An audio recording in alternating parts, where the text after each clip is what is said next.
Alright everybody, so welcome to this Scorpio new moon sound journey and cosmic wisdom transmission. I will be your humble guide and host tonight. My name is Darren Austin Hall. This is the first time I've done a YouTube live in this capacity, and I'm very excited because I just adore working with the new moon. And for many years, when I was living back in Toronto, Canada, where I was born and raised, I used to do new moon vibrations, almost every new moon sound journeys. And I just love taking people into these portals, because it really is a portal when the moon is furthest away from the earth, and its effect on us is at its weakest compared to the full moon, when we feel the light of the moon, especially churning our unconscious, which can be very triggering and bring lots of things up. But on the new moon, we have this kind of sacred space, which is why it's seen as a vital time to plant seeds of intention, to really take the time to get into our divine creatorship, create good, noble thoughts. And I call this cycle psychic gardening, where each new moon we can reflect, we can plant new seeds of intention, and on the full moon we're given this beautiful, more ultimate reflection with our unconscious being illuminated, where we can make adjustments. And if you follow this through the 13 moons of the year, it's a very powerful way to live in the world with divine creatorship. So let's just take a moment to center ourselves as we start our gathering here tonight. So I invite you just to close down your eyes for a moment. Let's cross this threshold together into this online sacred space, leaving the busyness of our days, especially with the energies heightened in Scorpio. There's probably a lot of intensities that you might be feeling. Just take a moment with your eyes closed, just find a beautiful connection with your breath, and let's all just take a nice deep breath into the belly, into the body, and let out a nice releasing sigh.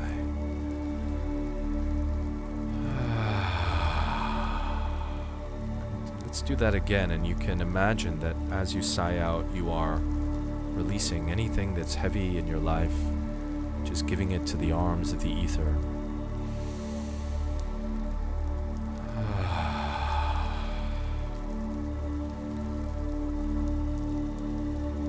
Just letting the breath now drop into the belly, rooting you in a deeper space of center. Just lovingly scan your body. Just relaxing yourself into the nectar of this now. And I'll sing an invocation to begin. If you follow my work and my art, you know I'm very devoted to Mother Earth, as she is known in ancient lore as the goddess Gaia Sophia. So on this night, the precious new moon energies, let us call in the support of the Earth Mother.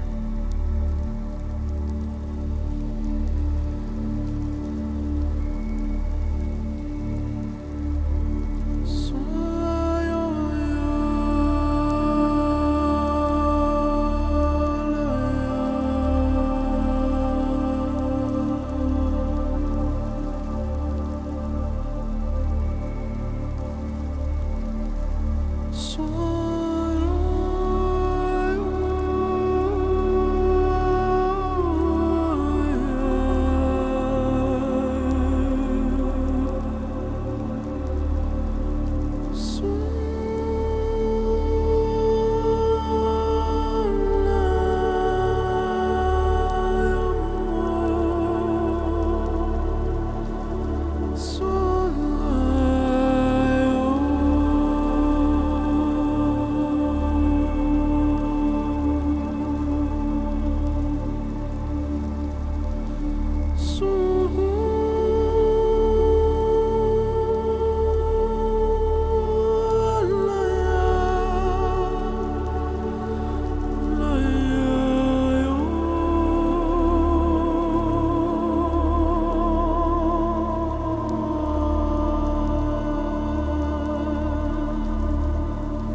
The light in your heart center is the oracle of the great goddess, where wisdom flows to us like an eternal spring of light, what the Druids called the awen, guiding us forevermore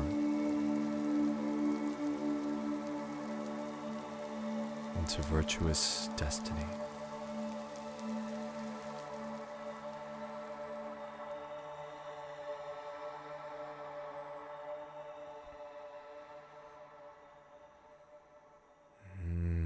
All right, beautiful. So, I invite you to slowly open your eyes, coming back to your space.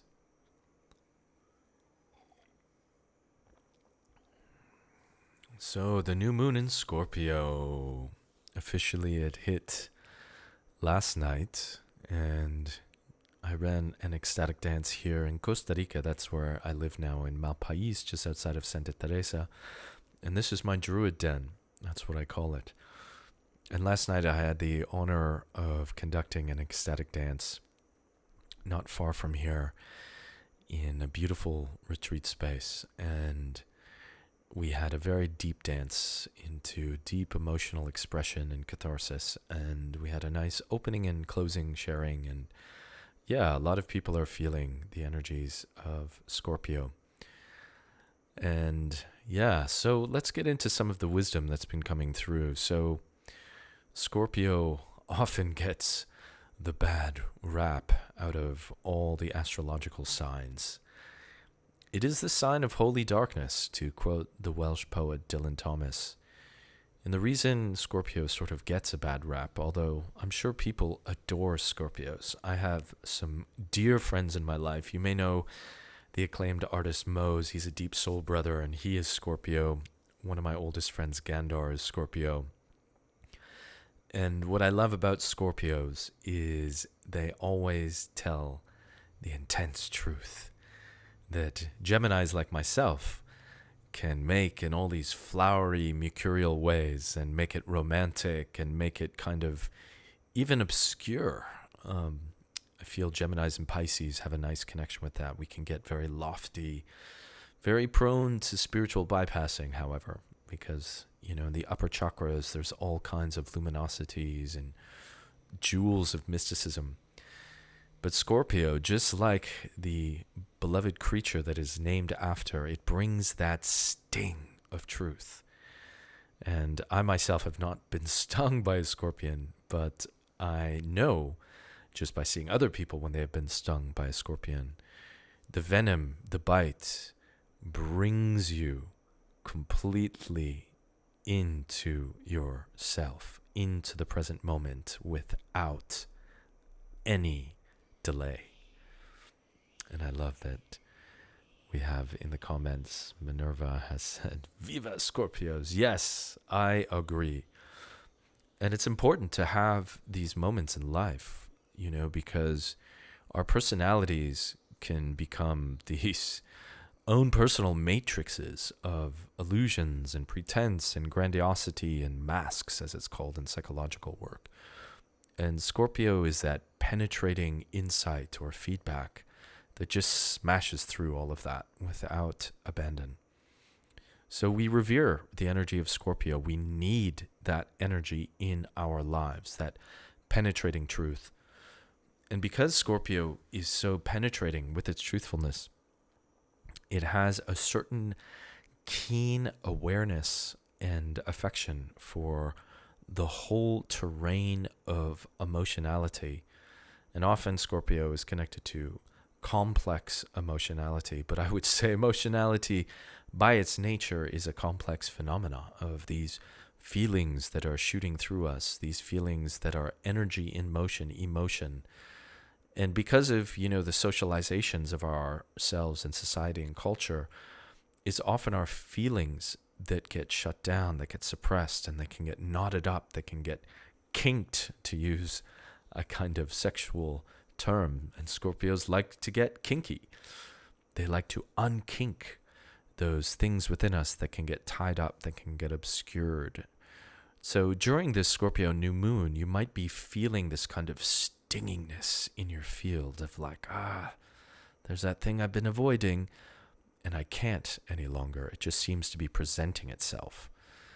And then, of course, there's a lot of complex emotions that may be coming up. And this Scorpio new moon is an excellent time to spend in your daily practice if you are a daily meditator or a contemplator, which is meditative thinking, to sit with your emotions and to start to realize the bundles of emotions that might be there. It might be a ball of very complex yarn of ancient feelings within yourself. Of course, our emotions can be tied to all kinds of things like ancestral trauma as well, not to speak of our own traumas. And in the busyness of our overly technologically interfaced lives, which I know the irony because we're here interfacing with technology, but if you've noticed, especially with the advent, we had the internet, now we have AI, we are spending more and more time with technology, and we are getting more and more distracted.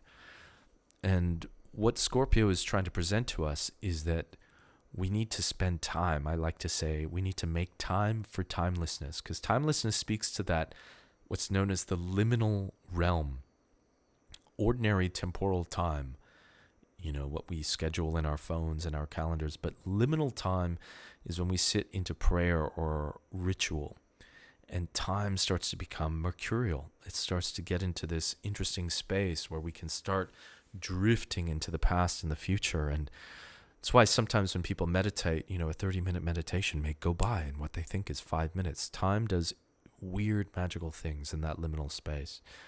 So when we make time for timelessness, when we sit with our feelings and our emotions in this portal, we are doing the good work of helping ourselves unwind maybe some of the kinks and the knots which may have happened in our feeling nature.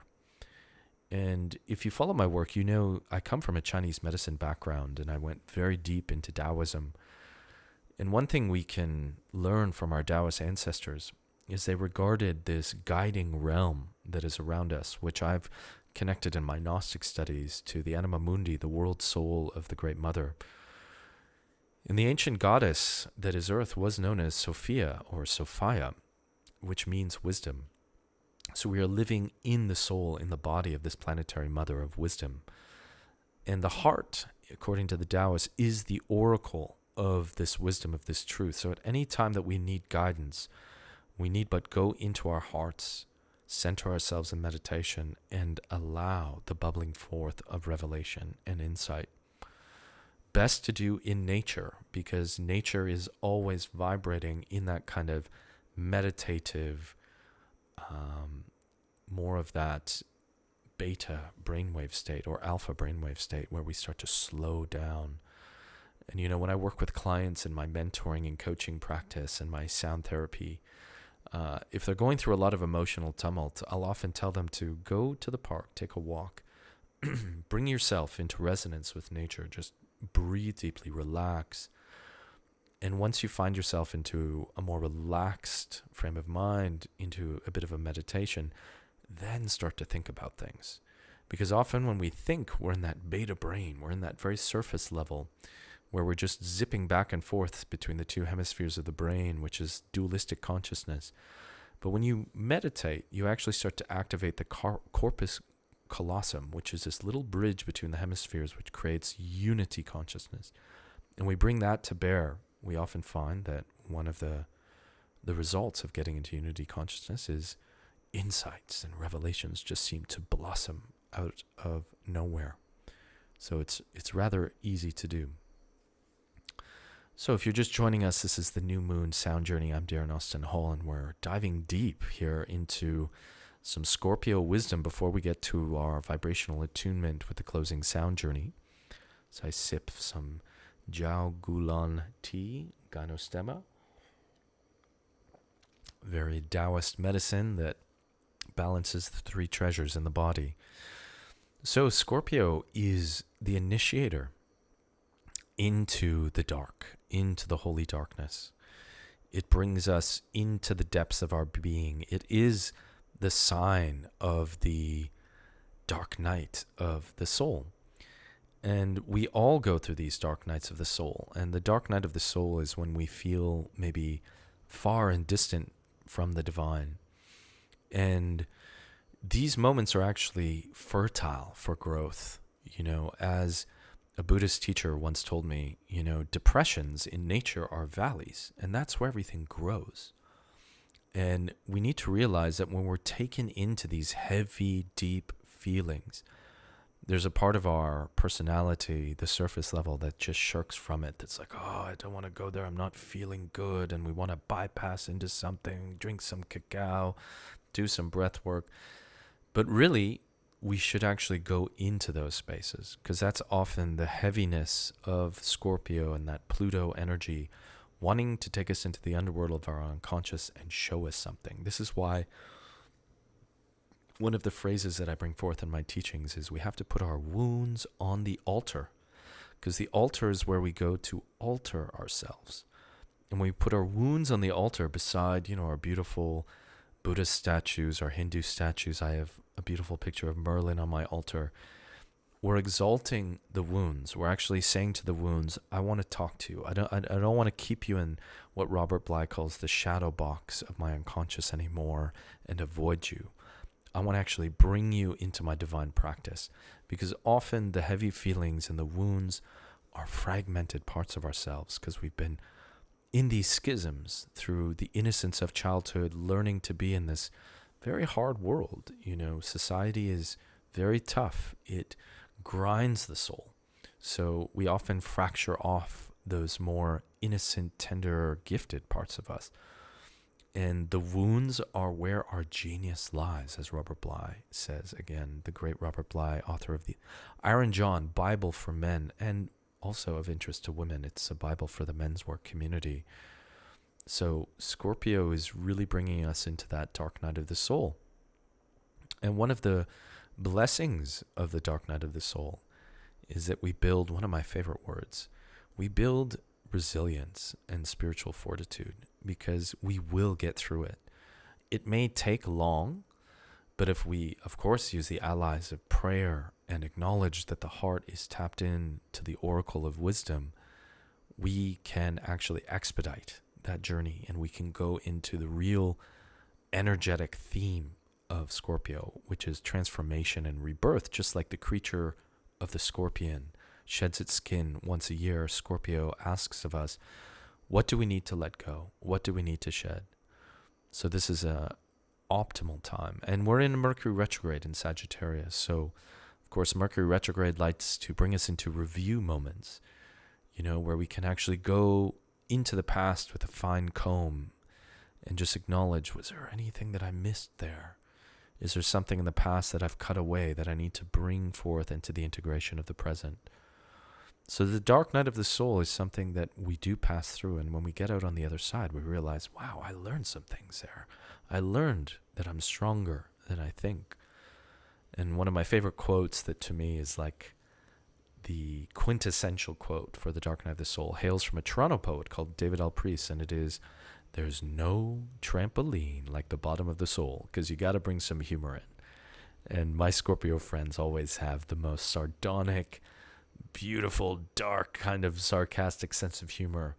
My favorite kind, the dark humor. So I really appreciate the Scorpios for that. So this is the season, and this is, the descent as well. When we harken back to a lot of the ancient mythologies, and why a lot of my work and my writings always pull in ancient mythologies. If you saw around this time last year, I wrote a 3-part series that you can find on my Substack called The Reenchantment on this Pluto and Aquarius grand cycle that we're in for the next 20 years. And I evoked, the story of Inanna, the ancient Sumerian goddess who descended into the underworld to rescue her sister. And in so doing, she had to remove a piece of her queenly regalia through the 7 gates of the underworld, which denotes the 7 chakras. And this is symbolic of that shedding of the skin, that scorpionic energy. And in the ancient mythologies, they were warriors of wisdom. They realized we need to go through these descent. It's not always about ascension. It's the buzzword. People are like, we're ascending. I'm a light worker, and I always like to counter, well, I'm a descender and a dark worker as well, because you need both. You can't just bypass out of the other one. And that's truly the complexity, the beautiful complexity, because there is something beautiful about complexity, about having something deep to chew on. You know, Scorpio is also the esoteric, the occult, you know, getting beyond just the like triflings of spirituality and getting some deep wisdom work at play. And yeah, so Scorpio, wow. And, you know, one of the last things I wanted to share about Scorpio and its importance is it also brings in sexuality. And sexuality is the most ancient wound that we are beset with. And I'm quoting the teachings of one of my inspirations, John Lamb Lash, the great Gnostic sage, who says this, that if you trace back the wounds of the West and Western culture through our religious wounds and the Judeo-Christian and then the Islamic especially, I mean, religion has very much conditioned what Western civilization is. Our sexuality going back to the Garden of Eden story, and that's why in my book, Love's Revolution, which I'm going to do a reading from in a moment, I start off with this retelling of the Garden of Eden story called The Rise of Eve. Because in that story, when Adam and Eve go through their fall, which is seen as this really bad thing, although in the ancient mythological world, it's just seen as a journey, an adventure, to go and extract deeper wisdom from our existence. In that fall, when they eat of the forbidden fruit, and it's interesting that Scorpio rules over forbidden knowledge, and the Scorpio is also connected to the snake and the serpent. And according to Gnostic texts, the snake was actually the goddess Sophia trying to liberate us from the false god of the archons, who was the Lord or the God in the Old Testament, to make us eat of the tree of knowledge, which is Gnosticism, which is to divinely know as the gods and goddesses know, which is our birthright. But if you remember that story, when Adam and Eve fell, what was symptomatic of their fall was that they covered their naked bodies in shame. And of course, if we get more specific, they covered their sexual genitals. And so began this wound. So there's a lot of distortion in our sexuality that we're moving through, you know. And if we zoom out into the political world right now and the whole Epstein thing, which is all over the news, I mean, this is just showing the cesspool that has been made of our collective sexuality from our would-be leaders and rulers in their very nefarious child and human trafficking networks, and what's been broadly casted through the magic spells of the Wood of Holly in the movies. We've all been wounded, and we need to have tremendous compassion for our sexuality, because on the other hand, sexuality, as I like to say, is the flower of our embodiment. It is truly the language and the art of the soul, especially when it is done in a sacred way. There are powers in sexuality for regeneration, the sacredness of pleasure, that are very important to bring online. And our euros, our desires, are to be danced with, as Irving Layton, the great Canadian poet, says, dance with your desires. This is very important work, and we have a lot of repression, a lot of kinks that we need to explore and unbind from. And Scorpio is sexy in that way. It wants to bring us into the dark. You know, it's that dark tantric dancer who wants to seduce us into our sacred pleasure and bring in the wisdom of eroticism. And speaking of which, my book, Love's Revolution, which you can find on Amazon, is filled with what I call spiritual erotica. And so there's a lot of scorpionic energy in this. And I wanted to just take a moment to read a passage from this book before we get into the sound journey and really attune ourselves to the vibrations. And this is a passage from the chapter in this book that I also call Dancing with Darkness. And this chapter is devoted to a lot of the stuff that I've been sharing about here. And this is a poem, a prose, actually, more piece, called Scorpio Sting from Love's Revolution. The sting of Scorpio wakes us out of our doldrums. These are the undeniable frequencies of the darkness and most intense emotions which arrest our full attention and cannot be ignored, no matter how hard we try. The scorpion is an animal that invokes fearsome respect and asks us to indeed make space for its intensity and sit with its sting. Thus, when such intense feelings emerge, often out of nowhere like a volcanic eruption, we must make space to be with them, to draw ourselves into the liminal space of ritual, to dip the ladle of awareness into the infinite wellspring of wisdom that the heart represents. How often do we make time to be with the full weight of our feelings? How often do we give ourselves the space to fully fall apart so that we may go through anger into the depths of grief, where the true teaching root lies? This is an essential practice of self-love, to give ourselves the time and space to be with our feelings, revering them as our truest teachers. And they will only reveal their messages when we extend our awareness deeply, which is our token of respect. By doing this, feelings which we may initially deem toxic in the superficial reactivity of our egos will transform into elixirs that guide us into more refined being. It is our birthright to be such ardent alchemists, to turn poison into nectar. Let this be your mantra. Do not fear the intensity. Give it the alchemy of your presence. Learn this important resiliency that we all have. We are never given more than we can handle. And by facing our feelings and letting them work on us, we do the heavy lifting in our psychological gymnasium and gain more strength and character. And only when we lift those burdens, embrace them. This is the noble pain, the ripping of muscles to grow them anew into more power, warrior work. You will be amazed that you are stronger than you think, a strength of virtue, of bliss, for how blissful it is to be in the sweet medicine of wisdom and learning, understanding. Sweet are the uses of adversity, laments Will Shakespeare. Aye, yes, yes, yes. So push back on the busyness besetting you, and give yourself time and space. Light a candle, invoke an archetypal force, pray with a voice of power, sit with what shivers and quivers within, be with yourself, and be open to the transformation inherent in presence alone. Turn your wounds to wisdom, and your poisons into nectars, and be in awe of the magic in our midst. Deep bows to you, sacred Scorpio. Your sting wakes us beyond our most dense illusions. Deep bows to the shadow that wants to dance you into mystery, the womb of rebirth. May you pledge allegiance to the constancy of transformation, always ready to surrender what you are to what you may become. Love's Revolution. All right, well, how is it going out there in the comments? See, a few people have written in. Feel free if you want to share anything or even ask any questions. Sure, why not? But we'll be getting ready to sound journey in just a moment here. Let me just get a sip of this beautiful tonic tea.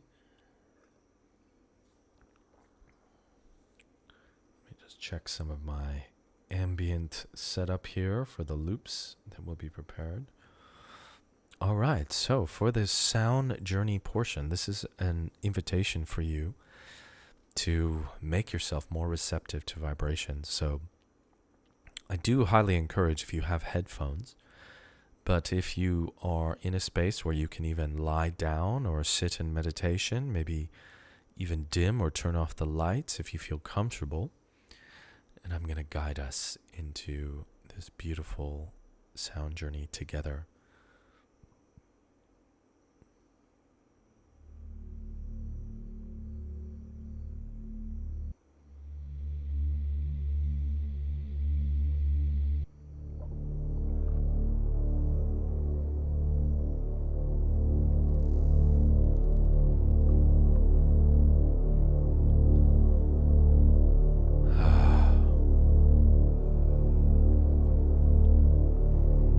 Taking a moment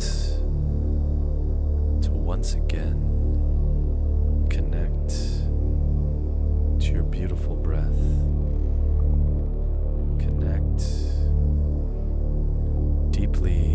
yourself.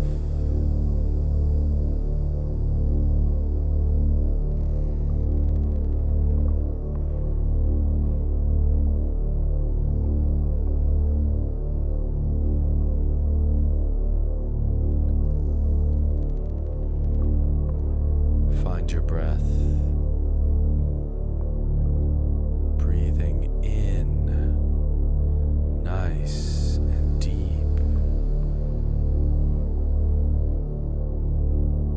And again, releasing a nice clearing sigh as you clear the space in your being to receive the sacred sounds to come.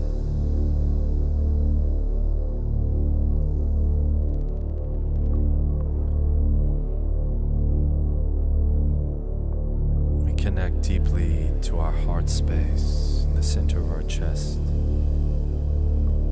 seeing it shining with blessed light,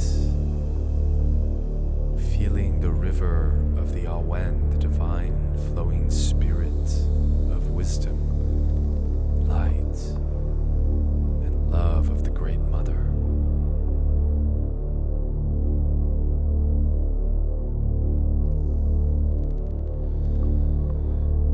Connect to Grandmother Moon, hidden in the sky above. We open whatever wounds and pain we have in our hearts to the spirit of transformation that sacred Scorpio brings us.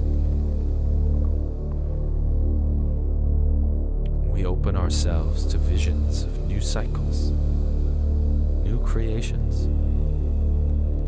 Let this journey of sound also be a soundtrack for you to be in your inner world, to receive your inner visions and revelations.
precious time to envision the new that you wish to create in your life, the new seeds, the new patterns, the new dreams. During this closing invocation, use the soul music to imagine these dreams, these intentions coming into full, successful fulfillment and fruition.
Gently bring yourself back,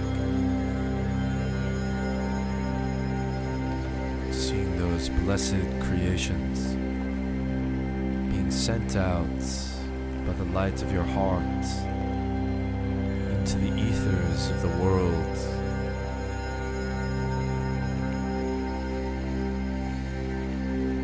Trusting the Great Mother, the guidance of the earth, continue to support their weaving, bringing them to their fullness. Let us close by drawing our hands together in a gesture of union, the light and the dark, the lunar and the solar, the masculine and the feminine aspects of ourselves, bowing in to the great light of the soul and the heart, the light and the dark that dances in me, honors and loves the light and the dark that dances in you. Namaste, Awen, Awen, Awen.